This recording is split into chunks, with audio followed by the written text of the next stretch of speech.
Okay, this is Luke 16:19.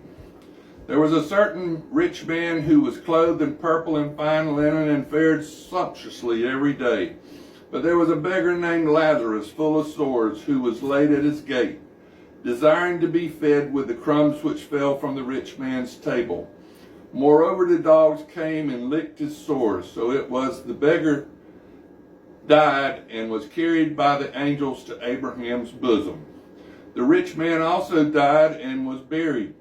And being in torments in Hades, he lifted up his eyes and saw Abraham afar off and Lazarus in his bosom. Now this is a rich man with ill-gotten gains. Nothing wrong with being rich if you work hard and God blesses you. Just spend your money wisely.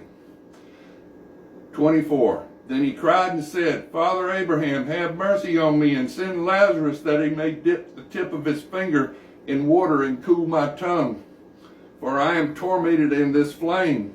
But Abraham said, My son, remember that in your lifetime you received good things, and likewise Lazarus evil things. But now he is comforted, and you are tormented.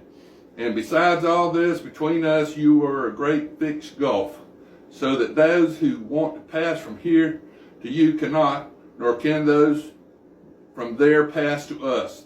Then he said, I beg you therefore, Father, that you would send him to my father's house, for I have 5 brothers, that they may testify to them, lest they also come to this place of torment.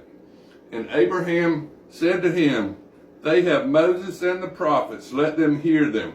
And he said, No, Father Abraham, but if one goes to them from the dead, they will repent.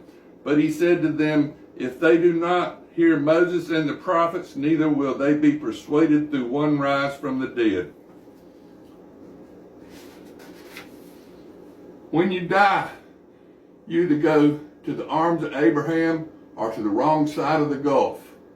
Now, Jesus opened the gates of the gulf for 3 days after the crucifixion. He went all the way back to the time of Noah, and he opened the gates of the gulf for 3 days. All that would follow Jesus, he allowed them to follow him, and that's the only time the gates of the gulf have ever been opened, is during those 3 days. Jesus wasn't in that tomb. He was going back to the time of Noah and giving all that had died in the Old Testament days a chance to follow him if they would. And so this tells you about this in Luke 16. And we're going to go to Luke 17. And then he